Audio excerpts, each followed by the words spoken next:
പാതിവില തട്ടിപ്പുമായി ബന്ധപ്പെട്ട് സായിഗ്രാമൻ director K N. ആനന്ദകുമാറിന്റെ ജാമ്യാപേക്ഷ പരിഗണിക്കുന്നത് ഈ മാസം 27ലേക്ക് മറ്റു വിവരങ്ങളുമായി സുലേഖ ചേരുകയാണ്. സുലേഖ, ഏതായാലും 27 വരെ ആനന്ദകുമാറിന് ആശ്വസിക്കാം അല്ലേ?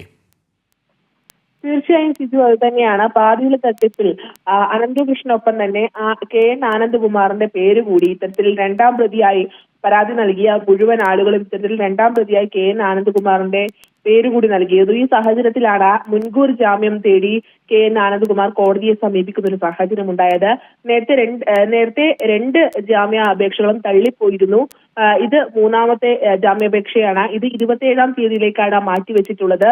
ഇത്തരത്തിൽ താൻ ഈ ട്രസ്റ്റിന്റെ ചെയർമാൻ സ്ഥാനത്ത് നിന്ന് ഇത്തരത്തിലുള്ള ഒരു തട്ടിപ്പ് മനസ്സിലായ ഉടൻ തന്നെ ചെയർമാൻ സ്ഥാനം ഉപേക്ഷിച്ചിരുന്നു എന്നതാണ് ഈ ജാമ്യാപേക്ഷയിൽ മുഖ്യമായും കെ.എൻ. ആനന്ദകുമാർ പറയുന്ന ഒരു കാര്യം എന്ന് പറയുന്നത്.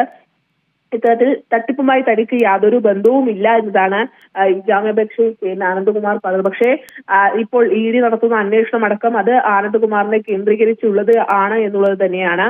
ഇത്തരത്തിൽ 27-ാം തീയതിയിലേക്കാണ് തിരുവനന്തപുരം സെഷൻസ് കോടതി ഈ ജാമ്യാപേക്ഷ പരിഗണിക്കുന്നത് മാറ്റിയിട്ടുള്ളത്. സിജു.